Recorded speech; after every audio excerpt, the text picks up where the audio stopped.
Ժողովուրդ ջան, բոլորովին վերջերս տեղի է ունեցել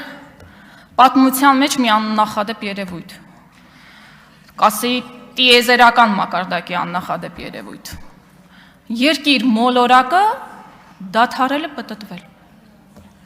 կանգ է առել ժամանակը, եւ գիտնականները պարզել են, որ դա տեղի է ունեցել շատ կոնկրետ օր, շատ կոնկրետ վայրում։ Հայաստանի Հանրապետության մայրաքաղաքում, Երևանում, Գևորգ Քոչար 21A հասցեում կենտրոնական ընտրական հանձնաժողովում, որտեղ ժամանակը գիշերը հունիսի 7-ից 8 առավոտ կանգ է առել։ Կանգ է առել, որովհետև եղել է հրաման հայ ժողովրդի ձայները գողանալու։ Բայց շատ կարող ենք չանհանգստանալ, որովհետև կենտրոնական ընտրական հանձնաժողովի նախագահան Վահագն Հովակիմյանը պատրաստ է ստորագրել այդ կանգ առի մասին փաստաթղթի տակ եւ այն մարդը, որ պատասխանատուն է ընտրությունների հաշվարկի համար, նա հանդիսանում էր փաստորեն ընտրությունների պատասխանատուի նախկին գլխավոր պատասխանատուի նախկին օգնական, թղթակից, նախկին պատգամավոր, քանի դեռ նաև առիթ է Արեգա հայկական անուն, չնայած ինչպես երևի հաշվում, այնպես էլ կարդում է։ Այսօր այստեղ քննարկվում է Հայաստանի Հանրապետության ազգային ժողովի նախագահի ընտրության հարցը։ Այդ անձը հանդիսանալու է Հայաստանի Հանրապետության երկրորդ դեմքը։ Ինչ հատկանիշներ նա պիտի ունենա։ Բարձր մարդկային հատկանիշներ, բարձր պրոֆեսիոնալիզմ, լավ հետագիծ, իհարկե հայրենասիրություն եւ այլն։ Իշխող խմբակցության թեկնածուի հետագիծը իսկապես տպավորիչ է, բայց մեկ այլ պետության տեսակետից, ոչ թե Հայաստանի։ Այսօր այստեղից Հայաստանի Հանրապետության թիվ 1 ամբիոնից մենք հայտարարում ենք, որ մենք ոչ թե սիրելի ժողովուրդ վերցնում ենք մանդատ, այլ վերցնում ենք այն պատասխանատվությունը, մանդատը պատկանում է ժողովրդին, մենք պատասխանատվությունն ենք վերցնում, որովհետև երբեք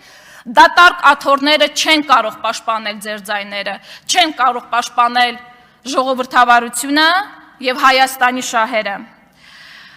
Ի տարբերություն ընտրությունները կեղծած իշխանությունների, ովքեր փաստացի չեն կարողացել ապահովել ազատ, արդար եւ հավասար պայմաններ ընտրությունների,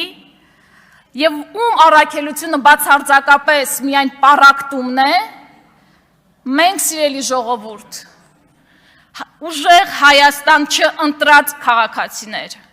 նաև ձեր պատգամավորներն ենք, ձեր ձայները եւ հոգսերն ենք այստեղ բարձրաձայնելու։ Մենք նոր եւ երիտասարդ քաղաքական ուժ ենք, մենք չենք ստեղծվել մեկ օրվա, մեկ ընտրության, մեկ դրվագի համար։ Մենք ստեղծվել ենք Հայաստանում նոր քաղաքական մշակույթ թելադրելու համար, մեր հայրենիքին ծառայելու եւ նոր առաջարկներ անելու համար։ Գիտեք, մենք համոզված ենք, որ Հայաստանը կարող է լինել ազատ, ուժեղ եւ տնտեսապես ավելի կայուն, ավելի բարեկեցիկ, բայց նաեւ համոզված ենք, որ դրա համար անհրաժեշտ է հեռացնել ոչ լեգիտիմ, ահռելի կեղծարարության եւ ընտրախախտումների համակարգի կիրառմամբ անգամ 50% պլյուս ձայներ չհավաքած ուժին։ Այսպիսով հայտարարում ենք, որ մեր առաջնային օրակարգը հենց այս ուժի հեռացումն է։ Սիրելի հայրենակիցներ, ձեզ հերթական անգամ խաբում են, ասելով, թե գնում են դեպի Եվրոպա։ Եվրոպական ինտեգրումը միայն արտաքին քաղաքական ուղղությունը չէ։ Դա առաջին հերթին արժեքների ընտրություն է, իրավունքի գերակայություն, անկախ դատարաններ եւ խոսքի ազատություն։ Այսօրվա Հայաստանում վերոնշյալ բոլոր երևույթները իսպառ բացակայում են։ Եվրոպան սկսվում է ոչ թե Բրյուսելից, Հայերիս համար Եվրոպան սկսվում է Երևանից։ Այն սկսվում է Հայաստանի Հանրապետության սահմանադրության նկատմամբ հարգանքից, այն միջազգային պարտավորությունների կատարումից, որոնք Հայաստանը կամովին ստանձնել է, միանալով մարդու իրավունքների Եվրոպական կոնվենցիային, քաղաքացիական եւ քաղաքական իրավունքների մասին միջազգային դաշնագրին եւ մի շարք այլ մարդու իրավունքների պաշտպանության հիմնարար փաստաթղթերին։ Մենք այստեղ ենք վերականգնելու եւ վերադարձնելու հարգանքը եւ պատկառանքը ինստիտուտների եւ այս ամբիոնի նկատմամբ։ Դա անելու ենք հետևողական, պրոֆեսիոնալ եւ ռացիոնալ մոտեցումներով։ Վերադառնալով ինչպես ենք դա անելու։ Գիտեք, երեք խոսվում էր առաջին տպավորության մասին, մենք ինչպիսի տպավորություն ենք թողնում նորմալ է։ Հիմա կիսվեմ իմ տպավորություններ, որտեղ առաջին անգամ ենք այստեղ, իմ տպավորությունները ինչպիսին էին։ Խոսվում էր բարեկրթության մասին, շատ գովելի է, շատ։ Բայց բարեկրթության մասին ոչ թե խոսում են, այլ բարեկիրթ լինում են։ Եվ անգամ մեկ նիստ չձգվեց բարեկրթության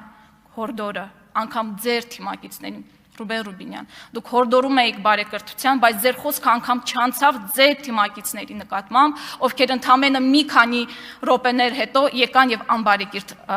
վերաբերմունք ցուցաբերեցին այս ամբիոնի նկատմամբ, մեր չէ, այս ամբիոնի նկատմամբ։ Ես կոգնիտիվ դիսոնանսի մեջ էի ընկնում, որովհետեւ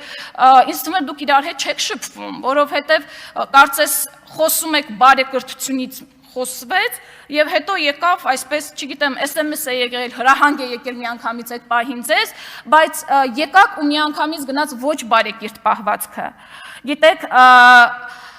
ամեն դեպքում մենք պատասխանատվություն ենք ստանձնում այդ բարեկիրթ վերաբերմունքը դրսևորելու, բայց իշխանությունն է առաջին պատասխանատուն բարեկիրթ միջավայրի ձևավորման։ Սա խնդրում եմ չմոռանալ։ Եվ հետո շատ պարզ, անմեղ հարցեր էին հնչել, իսկականից իմ տպավորությունները, այս անակնկալ էր իրականում, որ այս անմեղ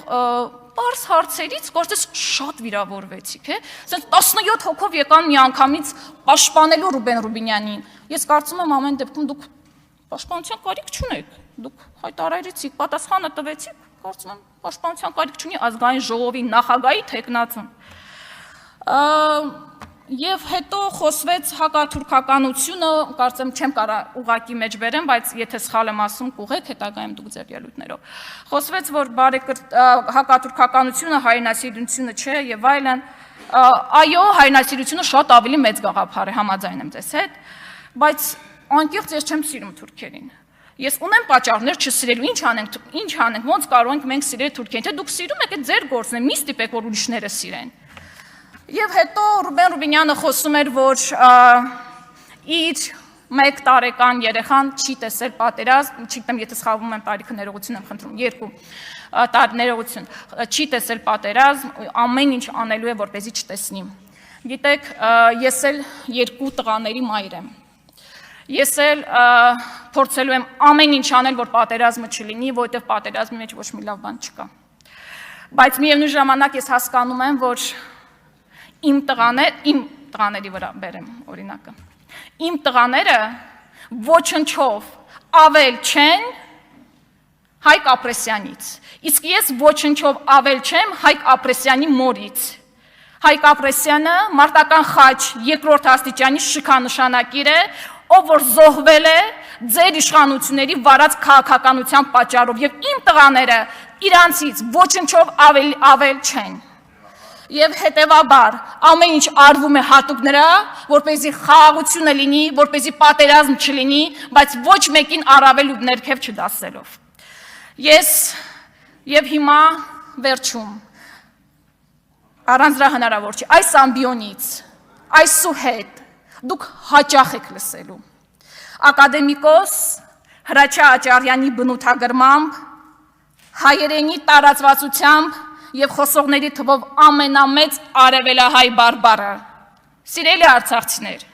մռավասարեն նման պնդկացիք, մունք մեր հայրենիքում նանք,